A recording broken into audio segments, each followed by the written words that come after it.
ગુલગુલ અલગ છે, બહારો અલગ છે, નજર જ્યાં પડે ત્યાં નજારો અલગ છે. અણુમાંથી સર્જન થયું આ બધું પણ ગગનમાં સિતારે સિતારો અલગ છે.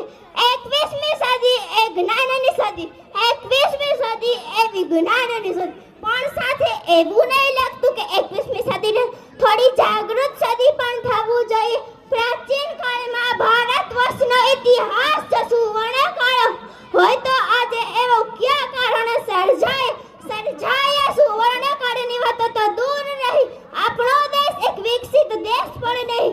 શા માટે આજે જ્યારે વિશ્વ પવન થઈ દોડી રહ્યું છે ત્યારે એ ઝડપને એ વેગને આપણે ઝીલી શક્યા નહીં.